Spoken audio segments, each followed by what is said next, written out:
Welcome back to another episode of the Hoodie and Headband podcast show. It's your two co-hosts with the most. It's your boy B, Bryce.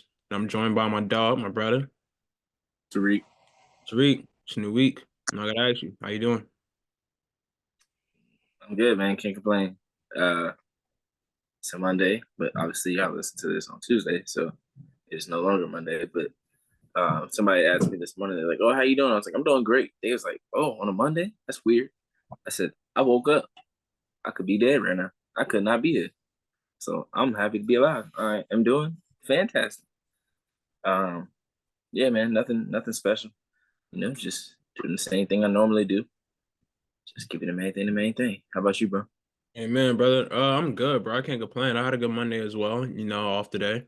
Um, I don't know why we subscribe to the notion that Monday should be bad or be terrible, be trash. I mean, I get it. It's the start of the work week and you don't want to go back to work after having a good weekend and stuff, whatever. But you gotta look at life positive, gotta have a positive outlook on life, and that's the only way more positivity is gonna come in your life if you have a positive outlook. Can't be negative expecting positive results. No. But I got some things done today. Um, that's a good move. Got some things done today. Felt productive for once in a while, so that feels good to me. Glad to be productive and glad to just be back at it for another week, man. Yeah, we had some good basketball on this past weekend. So let's get into it. First and foremost, congratulations to the Caitlin Clark, star guard out of Iowa. She made history yet again by becoming the what am I playing? All-time leading scorer in Division I basketball, both men's and women. She surpassed the late great Pete Maravich, surpassed his record in the game yesterday against Ohio State, where she needed 18 points to pass the record. She got it in the first half. I ain't gonna lie, the way she got it too was just like a little kind of head scratchy, and I don't know, but I mean, we all know, we all saw. With those that saw, everybody wanted her to get it off the logo three. She wanted to get off the logo three. She almost made it. Well, she almost made damn near half court. Dog, I was Two, like, two she steps was inside. setting up for it. She was setting up for it. She knew everybody knew what time it was. So she shot it, missed it. And honestly, I guess you could say she got bailed out, but she got bailed out by excuse me, by this poor tech call. Terrible. Terrible tech on Terrible. called on Cody McMahon. But hey, she, got the foul shots. She needed 2 points. And I think it was good. I think it was good that she got it that way too. Because it's like she made one free throw and it was like, okay, she tied the record. And it's like, oh, this one for the record. And she made it. And so I think that was a cool way too. So those that bet that she got in the second that she would get it in the second quarter. Good job to y'all. um I don't know, 'cause I did run a poll before the game and I was like, yo, what quarter you think she'll get this record in? I don't know I think Ohio State would have been too tough of an opponent for her to get it in the first 18. I mean, get the 18 points in the first quarter. And you see that their emphasis was on her to start the game. And, they ran a press and it wasn't like they weren't letting her get things easy. Like she had to work for her buckets. I mean, obviously as she actually has to every other night. But I mean that opened opportunity up for some of her teammates to get going. You know, um a lot of what we talked about last week with teams winning and what each team needs to do is like the supporting cast is important for Iowa. And so they're making shots. They went on a good little run. I remember Ohio State went a while without scoring, and that kind of hurt them. They played catch up for 3 quarters. So you want to play catch up against a team like that. But um, most importantly, though, Caitlin got the record into the first half, into the second quarter. I remember you made a tweet. It was like, what was your tweet? 'Cause I don't want to put you on. about. about her being at the foul line. I said it's probably surreal because she was at the free throw line by herself. Like, Yeah, you when you practice shooting free throws in the gym, most likely there's no one there. yeah, Obviously, there was fans, for instance, but she came in or she was able to get to the free throw line and just take that deep breath and realize the moment of it's just me. There's no one else here, and you're able to soak in that moment with, and not in a selfish way, but you're able to soak in yeah, that moment, realize that moment by yourself as an individual. So I feel like that's probably a pretty surreal feeling. yeah. No, I agree. I think that made it special, and even for photo ops, it's just her in the basket. I Yeah, mean, I'm pretty sure she's just her in the basket anyway when she's shooting the ball, but I think that just really made it just made it better in a sense. Like obviously we all wanted the logo 3 in the game, but this works out as well. I mean, hey, all in all, she got the record. She went on to score 35 points, had 9 assists and 6 rebounds in the win against Ohio State, where they won 93-83. Hannah Stuckey had a good game as well, 23 points, 9 rebounds, 2 assists. Gabby Marshall starting to hit threes again. Looking like the Gabby Marshall we know. there was two players on the thing for Iowa. One of them was Gabby Marshall. She The other one, she the 4 for other one 7 got, in this game. but both of those players were making plays. But Gabby Marshall was definitely shooting that thing. Yeah. Um, this wasn't the greatest game for Ohio State. Um, they went multiple stretches without scoring, which hurt them in the end. Press got exposed a bunch of times. Um, yeah, they just didn't come out the way I thought they would have came out. I mean, they came out with good intentions at first, like defensively and everything. They had the right idea, but the execution just wasn't there. Um, I think if these teams do meet in the Big Ten tournament, which would be in the championship game because they're 1 and 2, um, I think things going a little differently. Um, but yeah, definitely not the game Ohio State needed to have going into the tournament, but I mean, they got time to fix things. You got the Big Ten tournament You're ahead of gonna it. get the out of the way, do it now. Yeah. So yeah, Yeah, I feel like they're still regular season champs.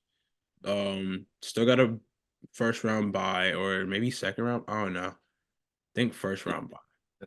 it depends on the Depends on how many teams are in the conference. Cause I yeah. was looking at certain Some stuff get buys. for the show, and I saw some teams get two buys because of how big the conference is. Some teams get one.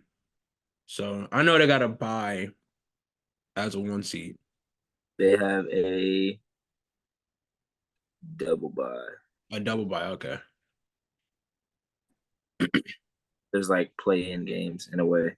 Yeah. There's two games, and then that goes into like the actual bracket after that, and then Yeah. Ohio State, Michigan State, Iowa, Indiana play in the next rounds. Or So technically, they all got double buys. or what was I about to say? Lynette Woodard was honored at the game, Yep. which classy move by Ohio. Well, by Iowa. I almost mixed up 3 damn colleges saying that. Classy move by Iowa. Lynette Woodard, she played during the time. This is the AIWA record. Her record was 3,649 points in her time there at I believe Kansas. Yeah, Kansas because she had the blue. She had the Jayhawk pin on her suit jacket. But yeah, during her time at Kansas, now this was a time where the NCAA didn't honor or didn't recognize women's basketball, so her record wasn't really in the record books, but Shout out to those that did the research, and shout out to those that gave Lynette Woodard the platform. Lynette Woodard even like was asked about it, and she was like, "Bro, my story wouldn't be told if it wasn't for this moment." So I'm glad that we was able to find out about others and find out about the history of the women's basketball within this. Um, it's always good to find out history about the game because obviously on the men's side, we are reminded about the history time after time after time, year after year.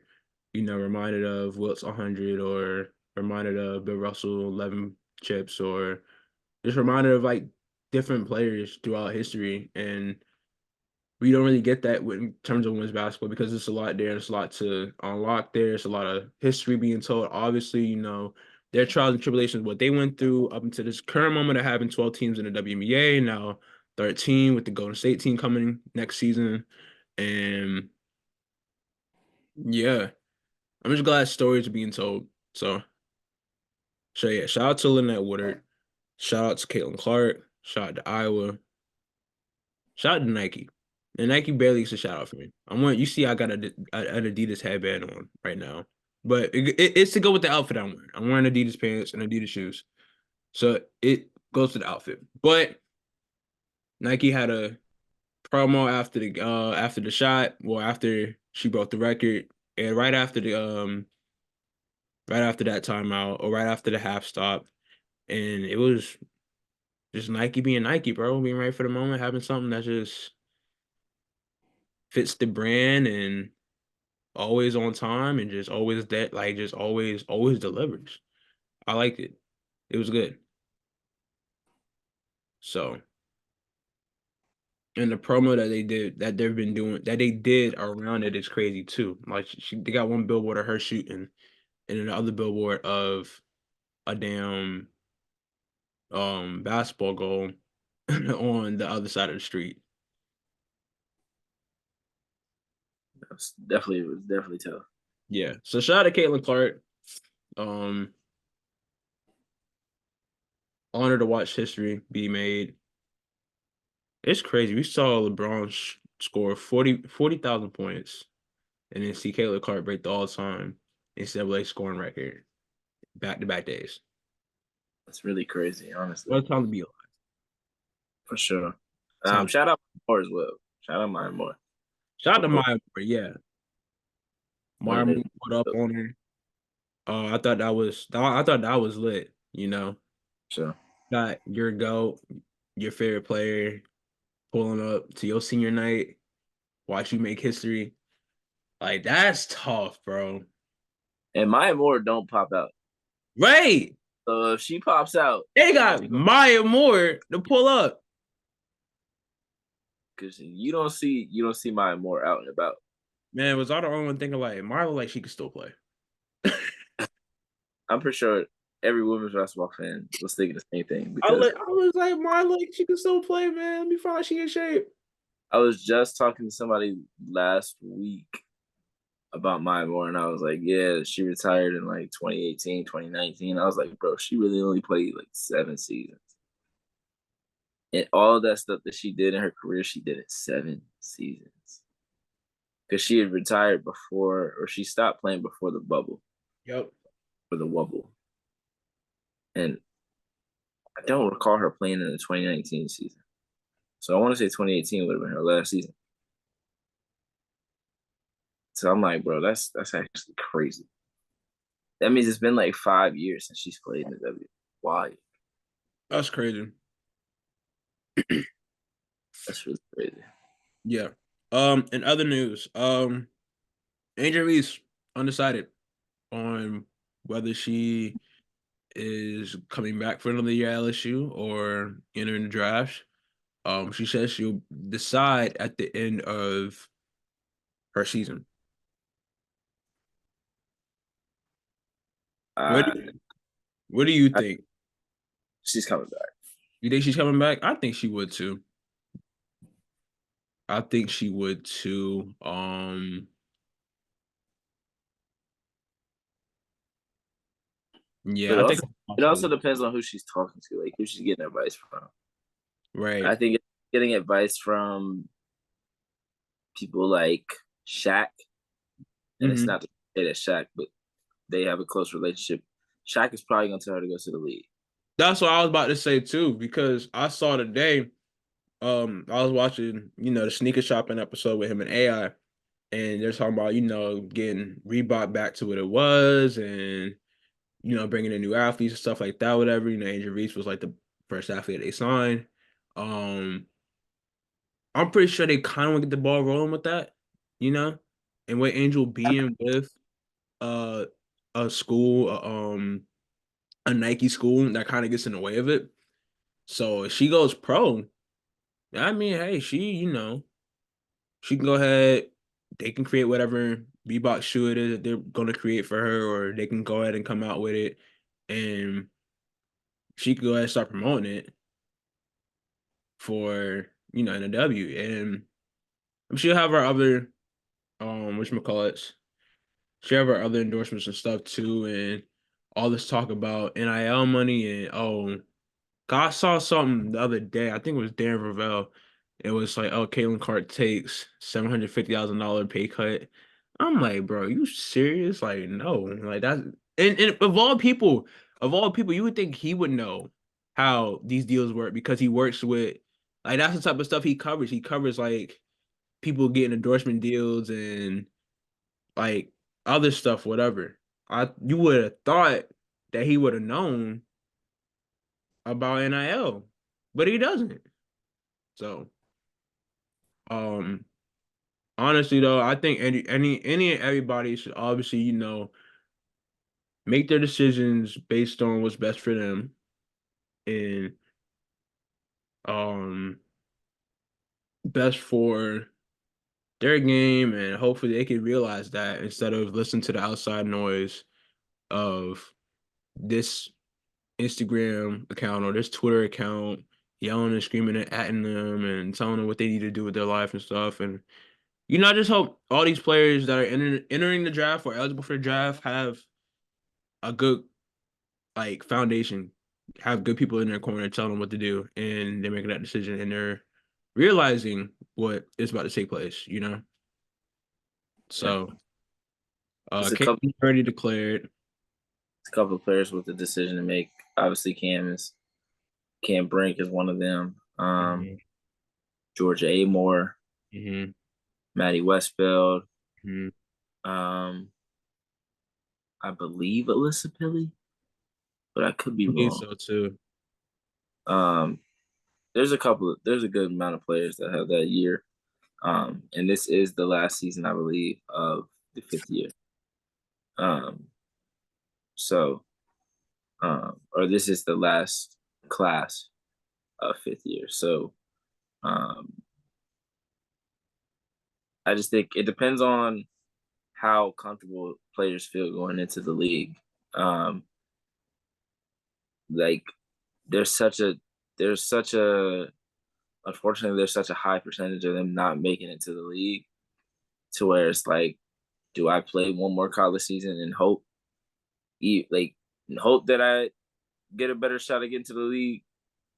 And even if I don't, I still play another year with some of my best friends and just go from there and see what happens. Like a player like George Amore could play well in the W, but also could end up being one of those players that just doesn't make a roster right away. Like it really just depends. I think I wouldn't be surprised if she came back for another year, Yeah, but I also wouldn't be surprised if she decided to take her chances and go to the league. yeah, I'm for people going to the league. Honestly, bro. I mean, you know me. I'm I, for. how many players are going to be able to make a roster spot? That's the thing, though. Like That's what I'm like. I think, Money and all that. That's cool. yeah, The only is like when these players don't get when these players don't make it to the league. What do they do after that? They have to go overseas almost immediately, or they just have to go into whatever career path they were going to go into yeah. when they were hoping that it was after. Like Alexis Morris is a Harlem Globetrotter now. that's crazy. She's a Yeah, W. She's a WNBA talent. she is. Just not enough spots. Yeah, And like the number of spots don't go up each year. It's the No. same number. It's the same set number. We get excited about certain players getting roster spots during free agency because some of these players we haven't seen in the league or like have like players like Carly Samuelson have to like work their way onto a roster spot every single season. They not giving up their spots for these rookies that are coming just because they're rookies. And a lot of these teams draft players just to draft. They don't actually plan on doing anything with them. No, During, like the Aces draft, I can't tell you an Aces draft pick last couple of years, bro. Like, I mean, Kirsten Bell, Aisha Shepard. oh, outside Um, of, like last year, I forgot who we drafted. It was like yeah, late round, last round, something like that, and then I can't remember who they they drafted got last cut during training camp. year. Yeah, it's just there's teams that are not looking to add rookies to their team, and it's just it's a difficult situation. Like, yeah, we want to see these players go to the WNBA, and you don't want people to make it seem like the WNBA is not a good place to go. But it's not like the NBA. There's not 400 spots in the league. There's not real space. Like besides like think about this. When the NBA draft happens, there's 60 picks. Yeah, After that, what happens? summer league. No, there's like 50, 60, 70 undrafted free agents getting picked up right away. Oh yeah, That or getting picked up to the G League hey, team, whatever. and they're going to summer league and they're playing on summer league teams. They're playing on training camp rosters, and then they end up getting a two-way or exhibit 10 or making the roster. Yeah, There's no chance of that. There's no chance of that in the WNBA. And I love the WNBA, but there's only 12 teams right now. yep. You can't tell me that if Georgia Amore, JC Sheldon, Celeste Taylor, um, Tahina Pow, obviously she already said that she's coming back, but just throwing her name in there. Paige, Haley Van Lith. If all of them came out, all six of them are making a roster spot. That's what I'm saying. That's what that was gonna be my next point too. Alyssa That's gonna be my Finley, next point. Ella It's Cardoso, yeah, they're not making a spot. that was gonna be my next point too. It's like I made this point with Hami Jaquez a couple weeks ago. Um, yeah, as much as important it is for teams to make the right pick or whatever, it's important for the player too to be picked by the right team. So in this case, for the W, getting picked to the right team, you gotta make sure, like, yeah, you could get picked 8, but that 8 pick might be the New York Liberty or the Las Vegas Aces, who don't really need much at the moment. Like their teams are pretty stacked, their teams are pretty solid. Like they don't really have a design like a desperate need for like to fill a position or anything at the moment. These teams are just in the finals, and these teams have talent top to bottom. Don't really need much that's coming in this upcoming draft. That player's not going to get a chance to have their chance. They're not going to get a chance to have a chance on that team. They're You're going to get released or ride the bench. Like it's not going to work out for them. Whereas you have a team like the Indiana Fever, Los Angeles Sparks, you got the Chicago Sky. Rookies can make their way on those teams and can make an impact and make a difference for those teams and have their careers fully start and get the start that they need for their careers on those teams. So So, many how many teams this season or this offseason went for it? Kalia Copper went to Phoenix. Natasha Cloud went to Phoenix. yep, Nneka Skyler went to the Storm. So that's two more teams that are looking to win now. yep. Connecticut is always a win now team. They're never looking to really bring in rookies. So half the league is saying we don't want rookies. Half the league is saying we got space for rookies. But really, that's only two spots maybe, three maybe. Yeah. Because you got to Out think of the 3 rounds that they hold, like Zaya Cook is still playing on the Sparks. yeah, Like Olivia Nelson-Dota is still in the Sun. Like they not just gonna be up. Like it's tough, man. It's tough. yeah, People make it seem like it's so many different or like it's an easy decision. It's not. And it's not because the WNBA is not great. It's not that. It's just it's so young. There's not enough spots for all of these players, and it just doesn't make sense. If you're not 100% sure, go back a fifth year. It yeah. makes more sense to do that. It just makes more sense to do that. I'm sorry. It just does. And there's a lot of talented players that like in college right now that are probably not on WNBA radars, but could play in the WNBA and do well. But Yeah. there's not enough spots. So there's players that are like there's 36 draft picks every year. 36, And yep. there's probably Yeah. 12 to 14, if that make the spots, that make the teams. Yeah. That means 25-ish players not making the league every year. That's a lot of players. Yeah. What do I those think players of do last after year's that? class, I think of a player like how I thought Bree Brill could have stayed on the links and could have helped the links out, defensively. Or I thought she could have got picked up by somebody by this time too. Like a lot of people thought Bree Brill would have been in the league still. I mean, granted, it's still a chance for her to be in the league. She gets called up, but nobody envisioned her being a training camp cut. Yeah. Nobody envisioned. I'm trying to think of who else was notable, like a notable training camp cut.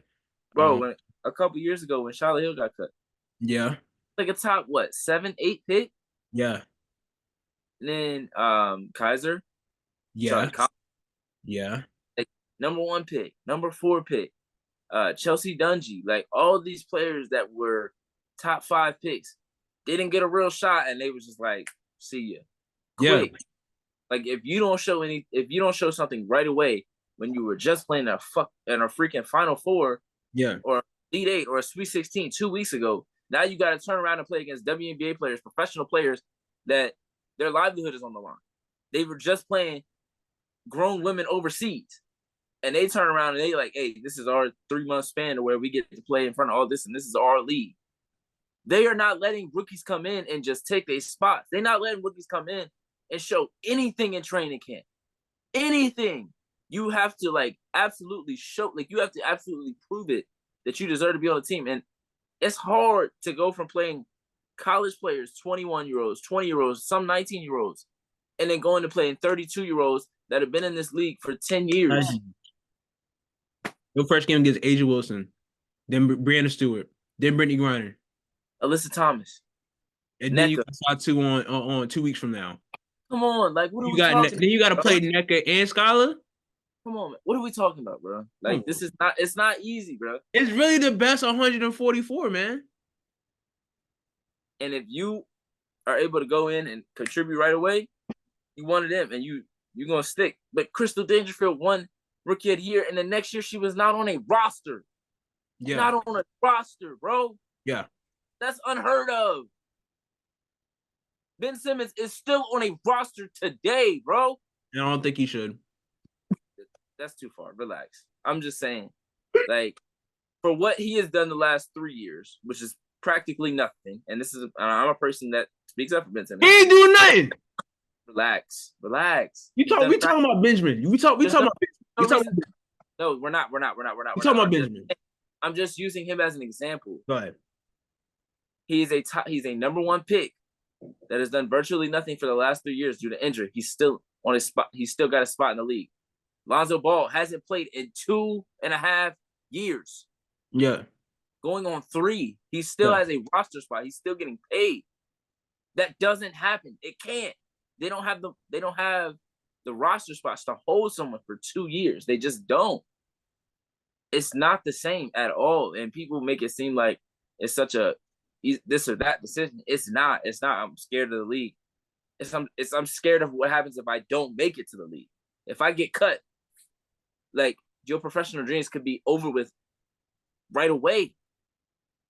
Alyssa Cunane was a great college player. She got a training camp there this year, but she got cut quick. Yeah. Some players we see get cut and we never see them again. Yeah. It's crazy. It's crazy. Mm-hmm. There's way more that goes into it than people try to make it seem. It's not a black and white thing. There's so many different things that go into it. Yeah. When there's more. Say if you're not a top 5 prospect, really Even just that though. Even that. I know. But I say top 5 to be, especially in a class like this. But we think even we don't know for sure. They could go out there. One of them could go out there and struggle for 2 weeks, and they be like, you know what? Nah. It ain't no G League in the W either. Bro, Haley Jones was a 6th pick last year. Yeah. Maddie Seegers was what, 3? Yeah. How many minutes she played last year? She had spurts where she played good minutes. Ashley Jones got cut. Ashley Jones can hoop, bro. She can hoop. She got Yeah. cut. Yeah. I was scared that Lou was gonna get cut and she was injured. That's Yeah. how it is. Like, it's not like, bro. Oh my gosh, bro. This part of the season frustrates me every time. Like the lead up to W season frustrates me every time because there's so much. There's so much like just it just it sucks, man. We got to get more. We got to get expansion like ASAP. I know we got one team right now, but we got to We get need more some type of because second league or something, 156 bro. spots or 156, however many spots, is not enough. We need It's some just, type of. We just need a different league, or not a different league, but some type of like we need developmental secondary league, something. We need some kind of developmental league, something. some type of secondary league, some And type you of. only need like 3, 4 teams. You don't need a bunch, just 3 or 4, maybe 5, to give 50 some odd players that are coming into the league, that are coming out of college. Like, oh, typically we would either be a second or third round pick. We might end up getting cut, but we are good enough to hang around the league. We're good enough to get 10-day contracts and possibly make the team or make a team Yeah, full season.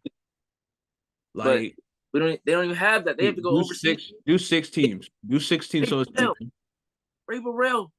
Yeah, Been, how many teams did she played on? How many times she got a 10-day contract? Lexi Brown was on a championship team, didn't play, and then got a contract. Jordan Canada. They signed her to a training camp deal. Training camp deal. She's a champion. Was a key piece on the championship team. yeah. Go down a list. And now she on Atlanta. How Haley Jones getting minutes now? I'm being dead serious. Oh, I know. I know. This is how players get pushed down the bench, and then they end up getting cut or traded, and then they get traded to a team that didn't really want them. They just need to get off a certain contract, and they sitting on that bench too.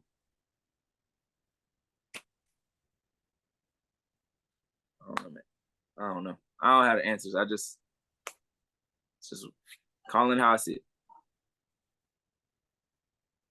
Speaking of staying for your 5th year, Tina Papa's coming back to South Carolina for another year, which is great. I think she. I feel like hers is like 50-50. I feel like she could have gone and she would have done well because that kind of shooting is super, super valuable. And her IQ is high. So she understands the game of basketball. But I think there's more that she wants to learn and there's more she wants to be in the Don Staley nest. I think she wants to be in there a little bit longer. Not to steal Don Staley's little "a bird is in the nest" thing, but I think I think she understands that Don can teach her things that other coaches won't be able to. Yeah, and especially as a former guard too. Yeah. Um. Yeah, she did it. So it's like, Yeah. what can't she tell me that'll help me? Yeah. No, for sure. I think seeing how she's able to, I guess, lead this team. Be a vocal leader on this team and be like just a leader in general with her being a senior this year. You know, as this team goes on and is around together, I feel like this does nothing but help them next year. Everybody else is a year older. You got Raven Johnson who'll be a junior, Chloe Kitts who'll be a junior. Um, you got Malaysia Fulwiley will be a sophomore. Ashton Watkins will be a junior, I believe. Um, and you got a team that's getting better by the day. That South Carolina team ain't nothing to mess around with. I mean, obviously they're #1 and they went 29-0 again. And it's just, they're just gonna get better over time. And it's like the more time you spend with each other, the better. The more time out there on the floor, the better you guys get. Your chemistry gets, and more the game develops, and just teams ain't gonna be able to know what teams ain't gonna know what to do with South Carolina next year. They don't know what to do with South Carolina this year. So I think that's big, key piece, major piece for South Carolina returning next season. instead of them bringing in somebody or instead of them, it just helps them out in the long run. If 3 years ago Don Staley would have recruited somebody like Tahina, and I'm not saying that Tahina is like a bad person or anything, like not at all. Like No, no, no, no, Tahina's a but great person. I just how often do we see her? Like we've seen her go out and get like Alicia Gray, yeah, um, players like that. But like I don't know. I just feel like a couple of years ago she might not have been, so out about going to go. Like she called Tahina. Or she told someone told her that Don wanted her to come to South Carolina, and she was like, Don Staley, the Don Staley, and then that's how the phone conversation happened. 3 years ago, I don't know if Dawn does that. And I'm not saying like based off of what she had on the team. I'm just saying in general, I'm not sure that she goes and gets a player like Tahina because she wasn't just like a really like gritty guard. Like she was a all Pac-12 point guard 3 years in a row. Like really like that at Oregon. It was just some stuff. Some injuries hurt her, and some of the coaching staff was just not on the same page. But I don't know. I just feel like a couple years ago she may not have been receptive to that move. So I give Don a ton of credit for branching out and really going across the seas to get somebody, not across the seas, but across the country to go get somebody. yeah. And she was going to TCU. She was like was going to commit to TCU, and they was like, nah, like South Carolina wants you. And she's like, South Carolina, like that's huge. I feel like that changed their whole season right there. Honestly, man. Like I might be a little biased, but I think that changed their whole season. I'm just being completely honest. I'm not saying that they would have been bad, but I think if Tahina's not on this team, I think they have maybe 2 losses. Yeah, because like who else would be their vet? Like, there's no other player that's a senior. I don't think. I mean, like you have Camilla, but like Camilla. I don't know why I keep forgetting Camilla, but yeah, yeah, Camilla.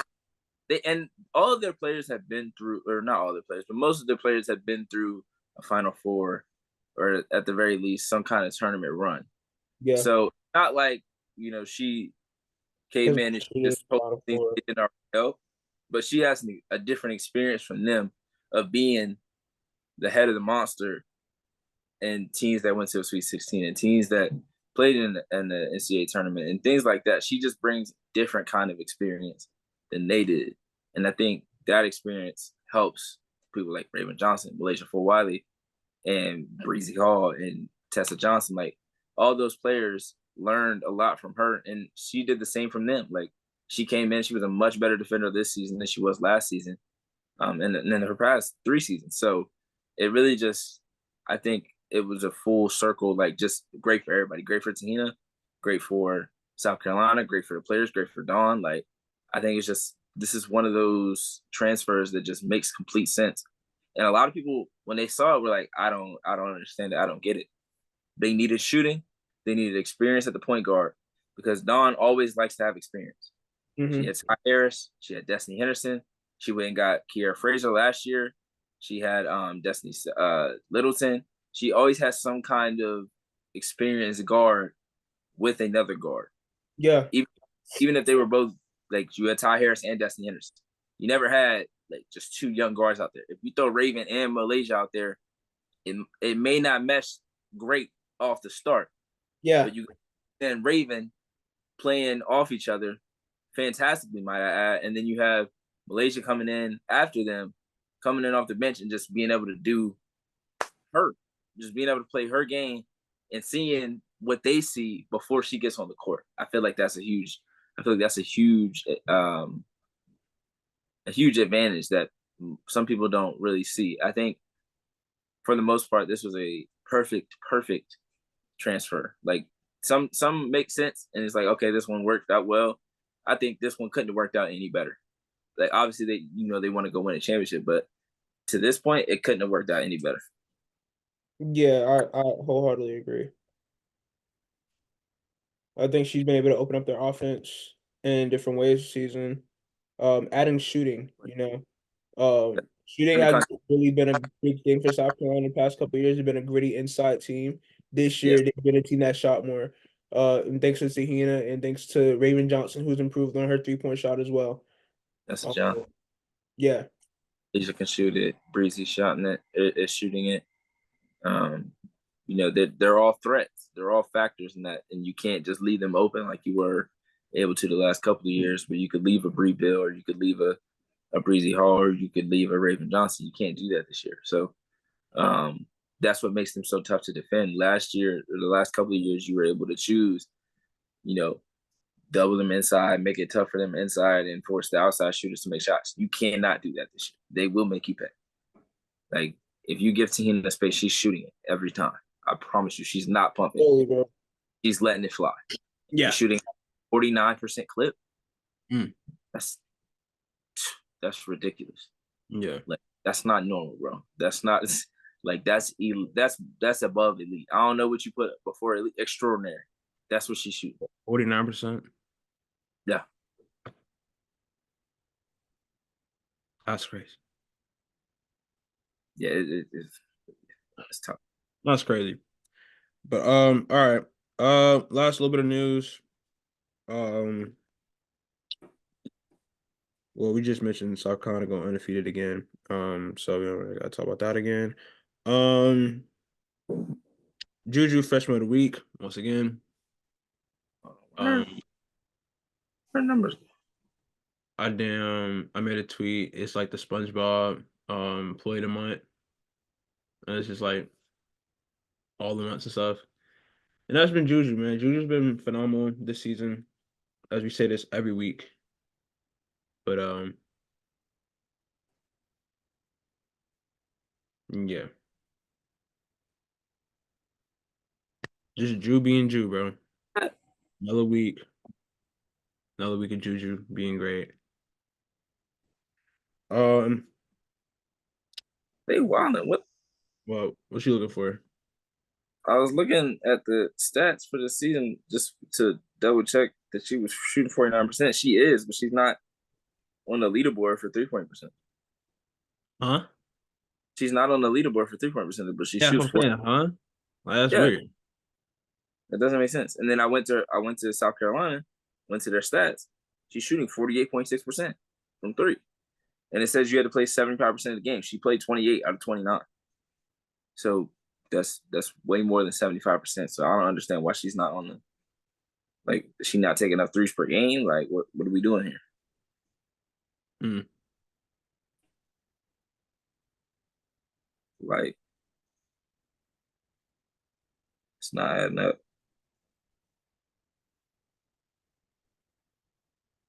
She shoots 4 a game. I mean, like, or sorry, 5 a game. So it's like, that's a normal amount. She's making 2.5 threes per game out of 5 attempts. So, like, how is she not there? Like, maybe I'm bugging, Maybe. but like, I'm looking at the top 20, top 30 right now. Tahina Papa is not on this list, and she should be number one if she shoots 48% from three. No, come on. She definitely should. I don't know what's going on there. She's not there. Oh, another little bit of news that I saw. They're bringing back the college all-star game. I did see that. Yeah, where the top seniors in the nation will be playing in a college all-star game. I believe it's like April 6th. Yeah. Yeah, I did see that. That's tough. Yeah. I think it said the first time since 2006, maybe. Damn. Or maybe 2016. I don't know. I know it was a 6 somewhere in there, but first time in a little minute that they've done this. Headlined by, of course, seniors. I saw it was saying it's like a watch list of like 60 seniors that they're gonna narrow down. Jeez. But I'm just How trying to find this that. list, 3-point percentage list, it's just what? College basket, college all-star game. This don't make no sense to me.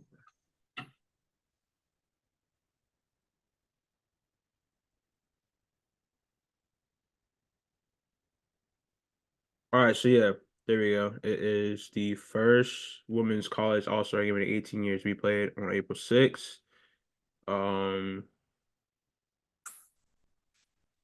Where is it? So headlining it, obviously, usual suspects. You got Caitlin Clark, Karen Brink, Camila Cardoza, Angel Reese. Um, oh, and it says those announcing their intention to return to college for another year will be removed as well. Okay, so that's why Paige is not on the list.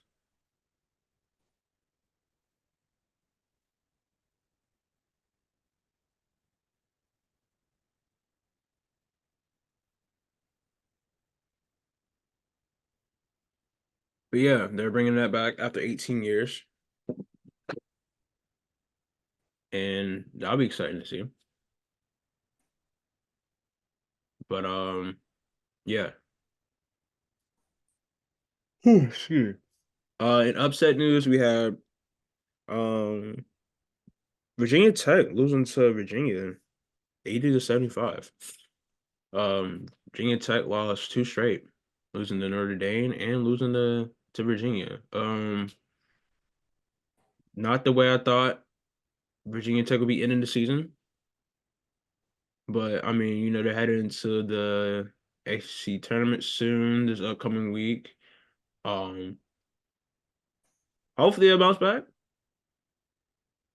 and return to the team that we know who they are. But yeah, I was rewatching the game and Virginia played them pretty tough. He's had some good moments this year. Yeah. Yeah, they started the season. Oh my gosh, that was a hell of a play.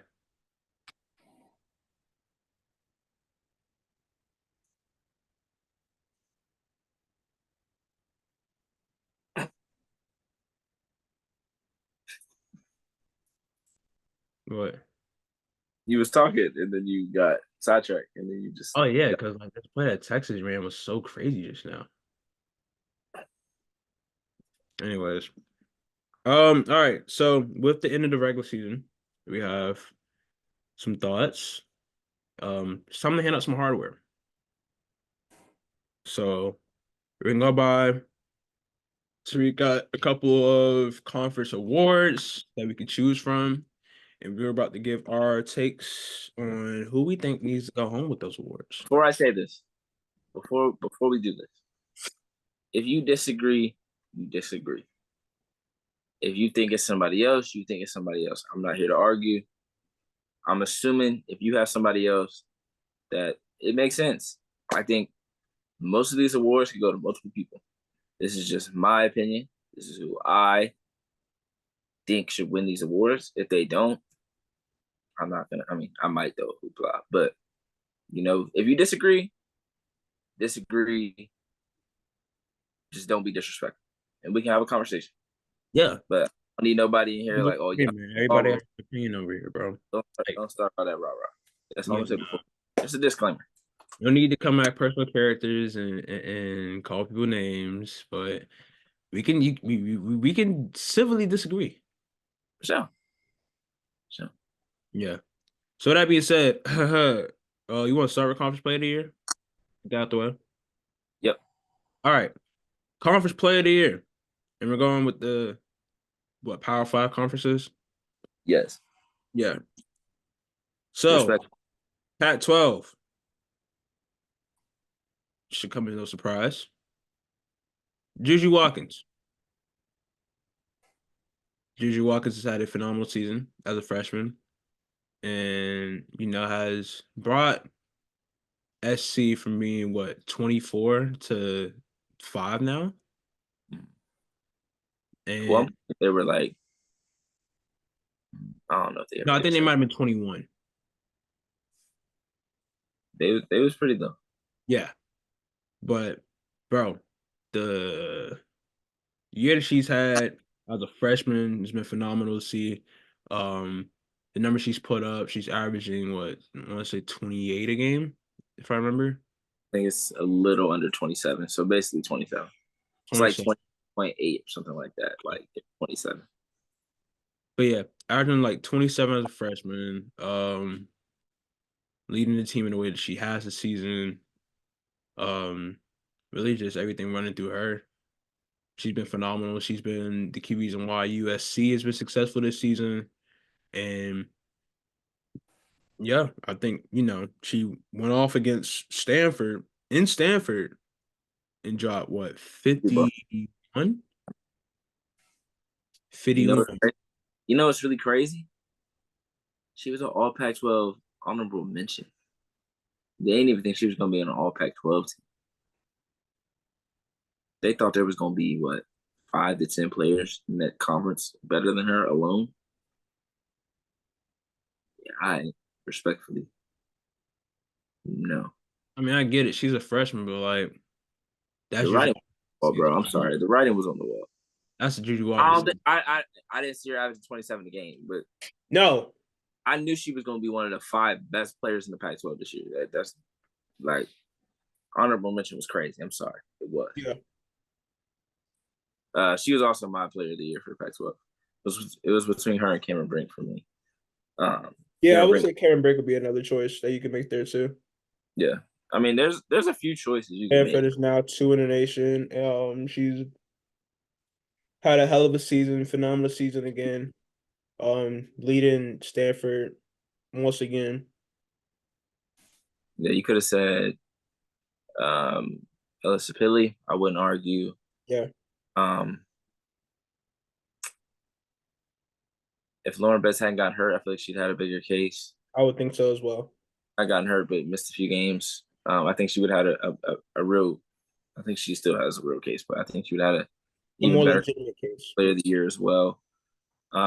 Kiki herself is up there for player of the year. She had a phenomenal year. So, um, yeah, there's a couple of players that I can see like if they get it, I'm not like that's a robbery or they definitely should have won it.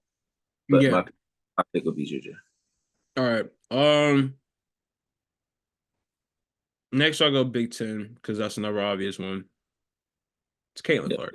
yeah, No and need to nothing really expound on there. that. Yeah, Caitlin exactly. Clark, record setter, record breaker, record maker. Headband. Yeah, Big Ten, Caitlin Clark. All right. Then SEC. Now this is one that's a little iffy, but it's one that's up for discussion. Um, I said it could be Rickea Jackson. Now, Rickea did miss some time, so I can see why there's other choices here. But as far as best player in that conference, I think it probably is Rickea Jackson. No matter that reason. I went Angel just because the way the season started wasn't looking good. They lost their first game, and then they had some issues where she missed a couple of games, but she came back, was dominant, double doubles nearly every night, um,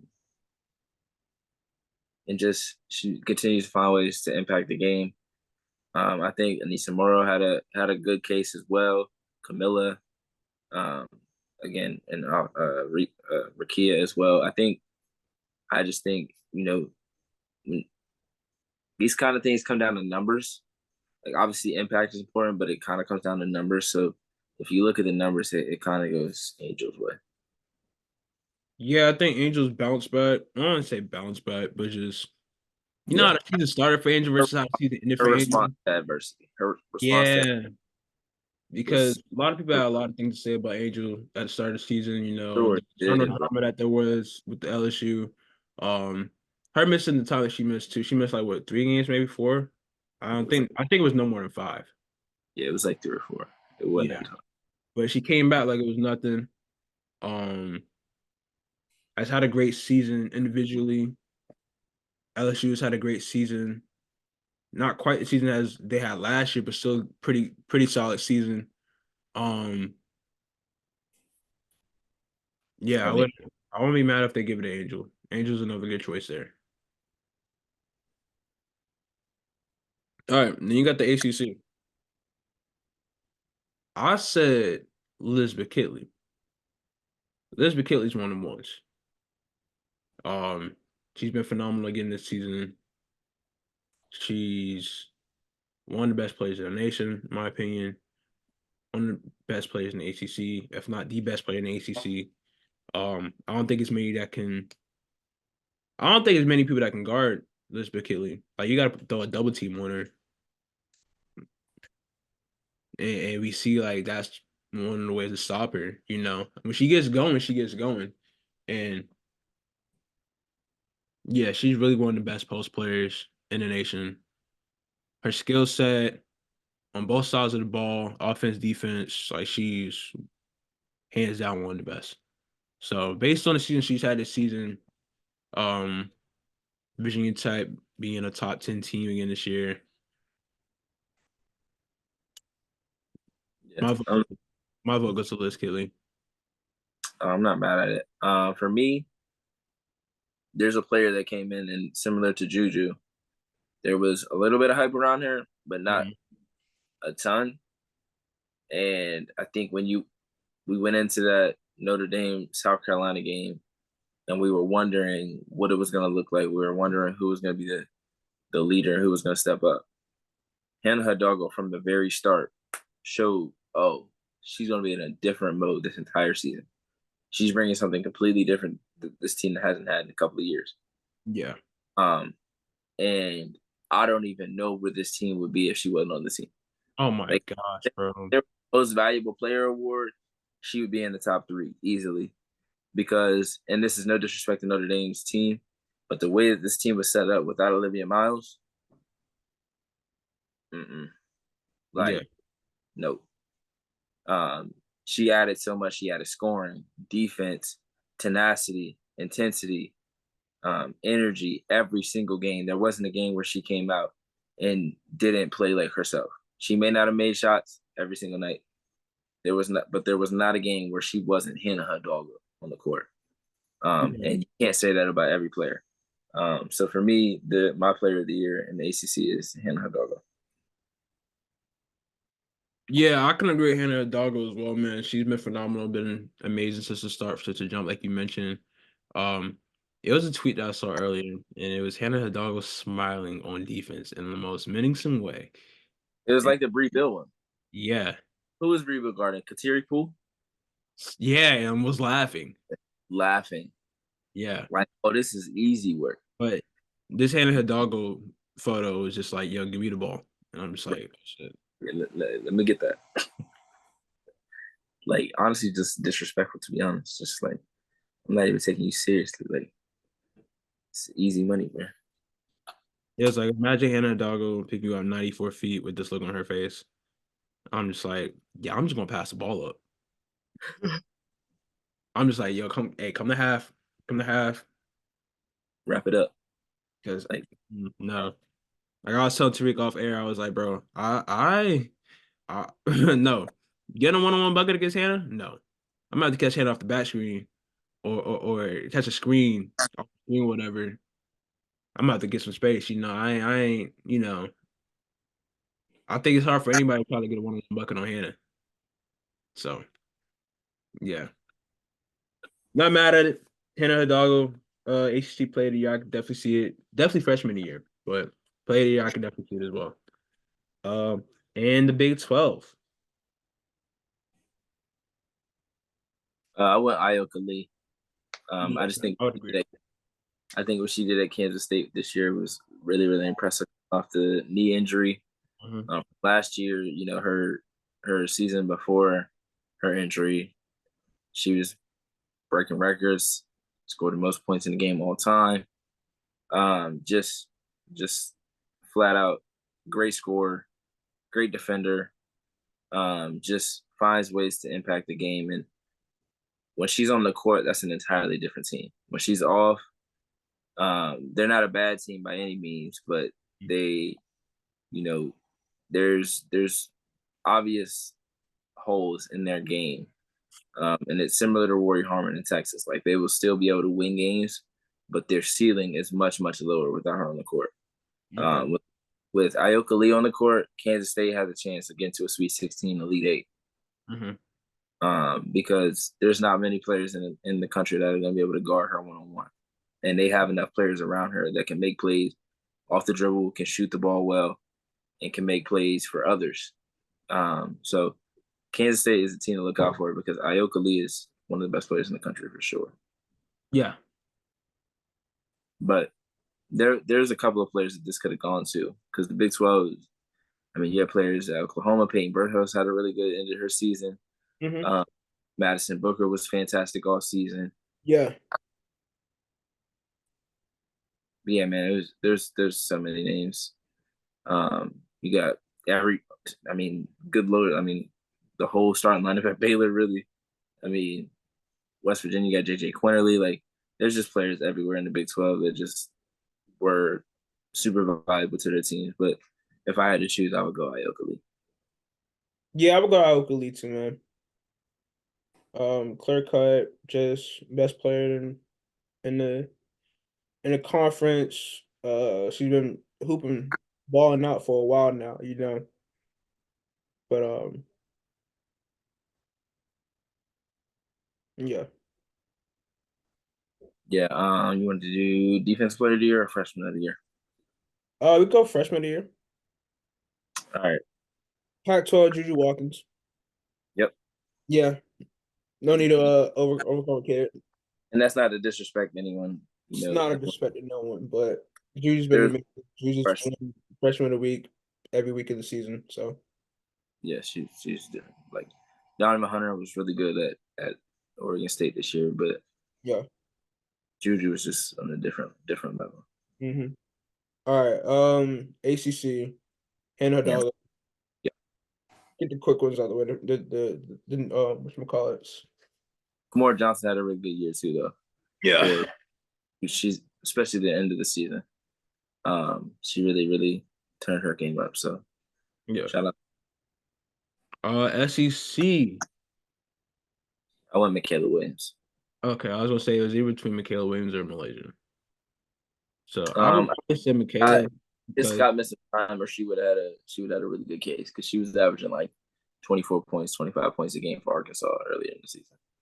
But she had some injuries, missed some games, so kind of brought down her numbers a little bit. But yeah, I think Michaela was really consistent all season long. So I would I go. believe so as well, man.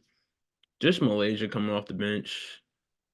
I don't want to say hurt her case, but it's just like, she didn't have as big as an impact on her team as Michaela did this year. So, But her counting stats still look pretty good for somebody that comes oh, off the for bench. sure, yeah, Like 11-4, 11-3, like good numbers for somebody that's coming off the bench on a team like that. That's so, you know, so deep in terms of talent. You don't know who's going to be the go-to from or who's going to have the hot hand from on any given night. So for her to still get the numbers and still get still have the impact that she has had on the team this season, because she's very important to that team's success. Like very important, bro, very important. She having comes somebody in, like Malaysia for a while, they come off your bench is just a cheat code, honestly. Like yeah, she's starting anywhere else in the country, for anywhere sure, she's starting. So sure, that shows you the luxury that South Carolina has to have three very starter quality point guards.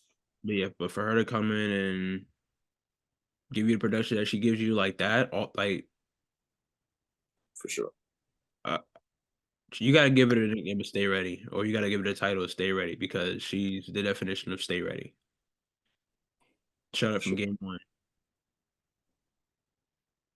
Comes in the Yeah. game playing Her and Hannah doing what they did in the first game of the season, or first big game of the season, really showed like I'm gonna go back. I'm probably gonna go back and watch that after we done recording, bro. Because this what kind of season we was in store for. We had no idea. exactly, We hadn't even seen Juju play yet.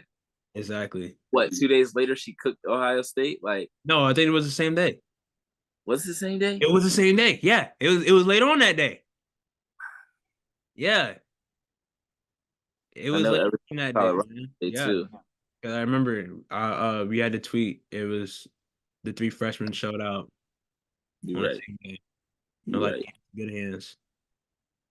And everything from then was like, oh, this what kind of season we in. These freshmen are already different. And that wasn't even to mention Michaela Williams, who had dropped like 30 in her first week.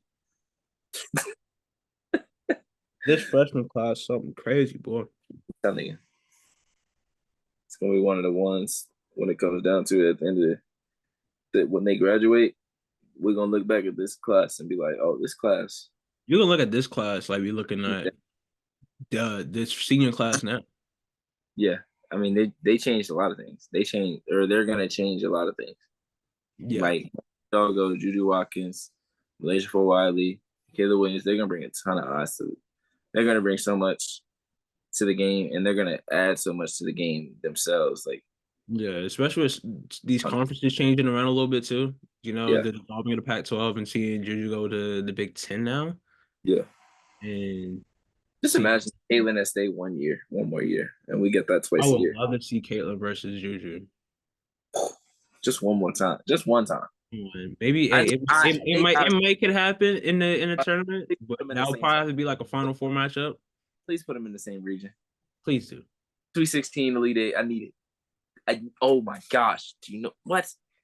Like I'm trying to think if they would even. Paige and Caitlin freshman year, we got to see them go against it. So I need a marquee matchup for Juju.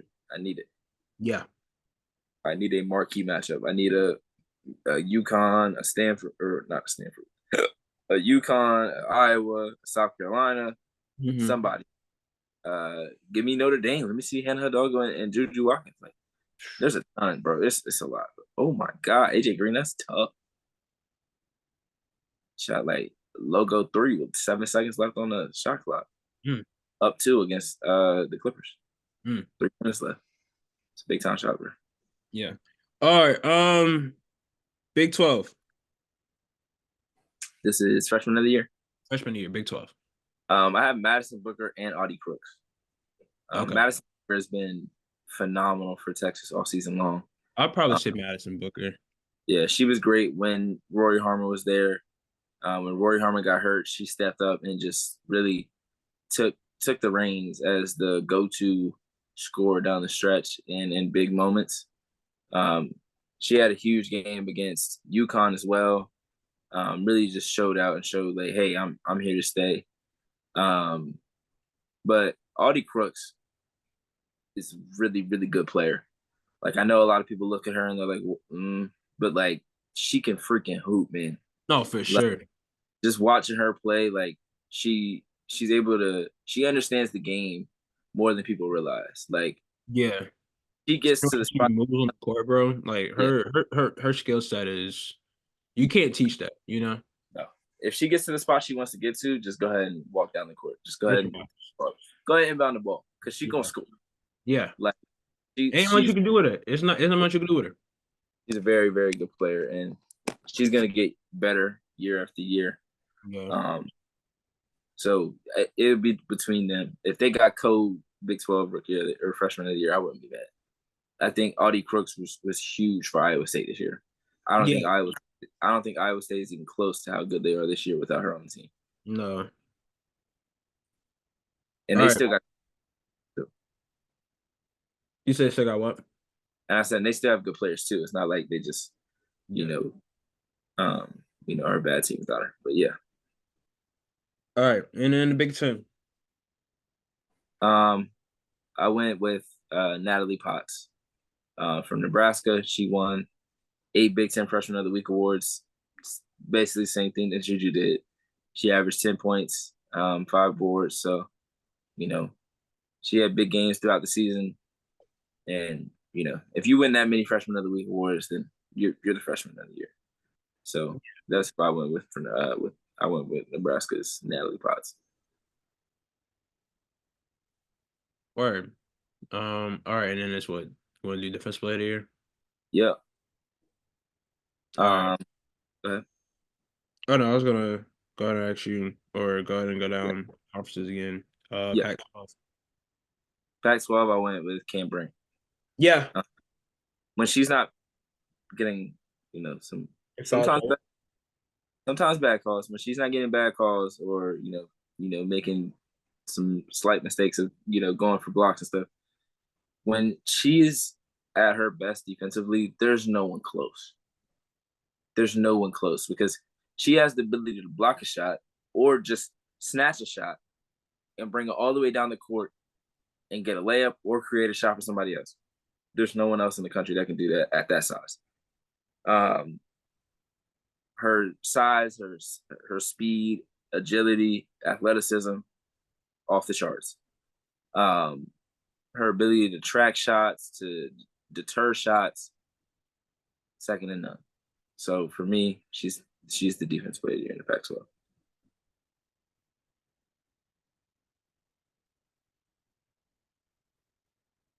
I'd agree. Didn't she have a game of like 10 blocks this season? Or like 8, 9, one of the two? Something high. Yeah, she was. If she didn't, she was close. She had like 8 or 9. I can't remember for sure though. Word. But wouldn't be surprised because she's like that. Yeah. All right. SEC. You said SEC. SEC. Southeast. Camila, Camila Cardoso, Yeah. best defense in the conference in the country. She's anchoring it. You know, she deserves that respect. Um, you know, she's always blocking shots. She brings an attitude and a fierceness to the defense that, um, you know, not a lot of players have a reputation in college.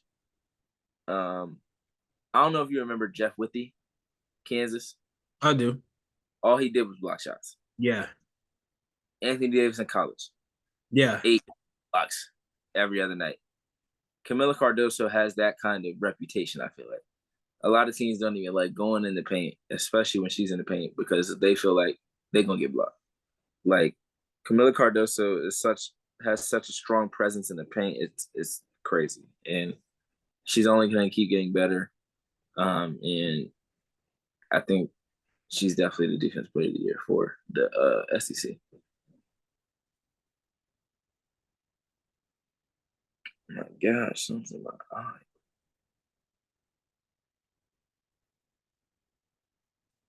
Oh my god. You good? Yeah, there's something in my eye.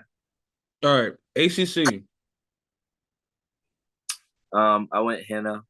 slash Never dogger, bro. Michaela Simpson is another one of those rim protectors that just, if they're not blocking shots, they're deterring them. Mm-hmm. And she has the ability to step out and guard. Um, she deters so much. When you watch Florida State play, it's hard to not for her to not pop off the screen defensively. She just does so many different things for them defensively, and I think if they were to go with her instead of Hannah, I wouldn't be mad. If they were to go with both, we'll be mad at that either. I think both of them are deserving. Hannah has been great on the perimeter, defensive things, and um, Michaela's been great on the inside. Yeah. I would go Hannah, man. She averaged at 1.7 steals a game, which was unheard of. And that went on for some time. So think us seeing her steal the ball the way that she did this season was just ridiculous, unseen before. And I think that should go awarded, you know. She's one of the most fierce defenders in the nation. Um and that defense turned into offense every time, you know. For sure. So that was a big part of Notre Dame's success, and her play on both sides of the ball really helped them out. So I can easily see Hannah. Whew. That's Bless me. Thank you. See Hannah winning ACC Defensive Player of the Year. All right.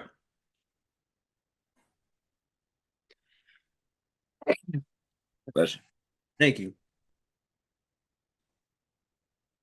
I know I want to get another one, so I'm trying to sneeze. I was already two.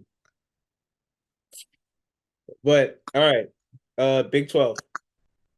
I went Tiana Jackson for Kansas, another post player. I know this sounds redundant, but when you have a post player that is able to deter shots and to block shots at a high level and still has the ability to step out on the perimeter and cause havoc, you can't beat that. So I'm going to go with Tiana Jackson for Kansas.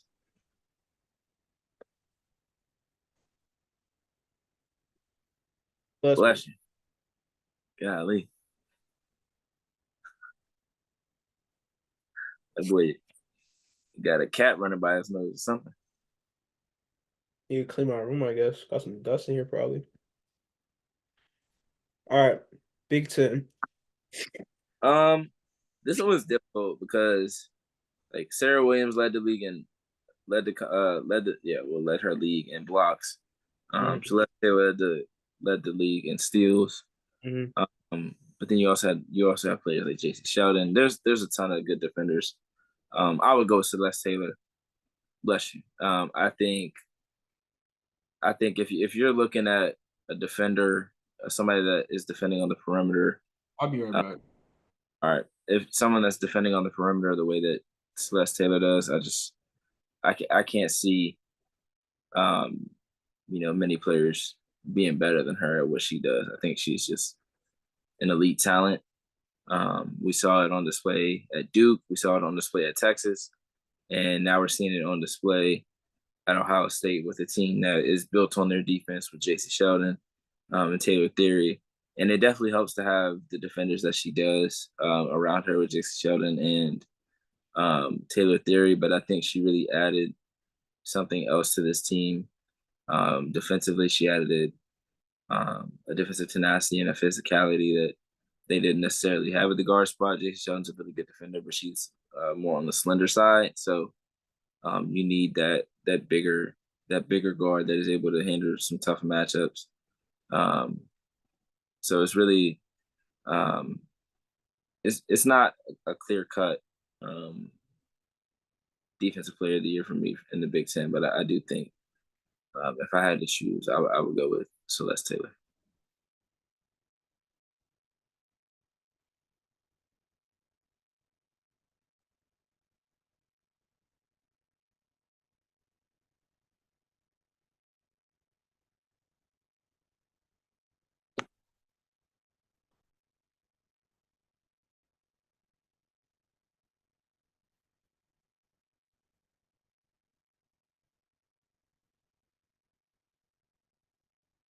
All right. All right, I'm I back. was, I was talking until like 20 seconds ago. No, I ran out of stuff to say, so it was like yeah, I kind of heard a little bit of it, but all right. This week we have not only but conference tournament week, man. Championship week, tournament week, man. One of the best weeks in college basketball, leading up to the madness. Um, this week is real important. Determine seeding, determine bids, who gets in, and lots of stuff. But see, we got our predictions. Same with the award predictions. We're gonna go conference by conference and have our pick for who we think is gonna win conference tournament. So, starting with Pac-12. UCLA. Yeah, I got UCLA as well. I know. But this is the most well-rounded team in the Pac-12 and I most tournament-ready team, in my opinion. And it's gonna be hard to stop them. I think they got a chance to win a national championship too, and they're just one of the best teams out, one of the best teams in the land. So, um, looking at the bracket, I want to say they got an easy path to the champ. I mean to they definitely don't. tournament Not championship, but they do gotta they were granted a bye. I think their toughest game would be they'll play USC again, and that then match one they on one. Stanford. I need to see that matchup with Lauren Best healthy Yeah, and with Duga Leach and Santok. yeah. So yeah, I wouldn't be mad at a UCLA stand. All right, SEC, South Carolina. I feel like I'm not even gonna need to go I think in. LSU has a chance, Yeah, I think but so too. But I'm gonna go South Carolina. South It's in Carolina, Greensboro, it's right? in Greenville. Greenville, yeah. South Carolina winning Home that, bro. game. Yeah, we saw what that was Yeah, like last. Yeah, they winning that. yeah, it's a home game.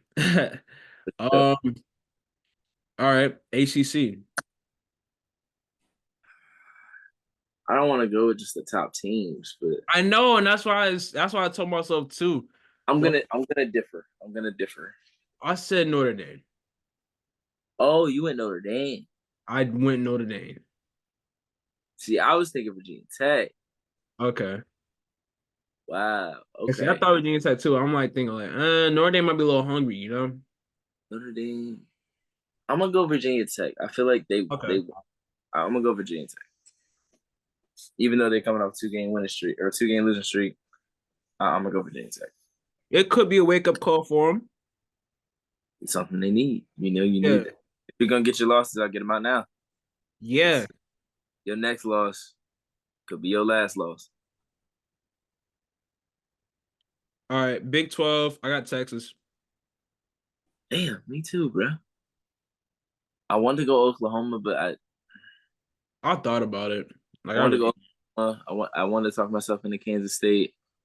I wanted to talk myself into West Virginia, Baylor. Like I tried to talk myself into different teams.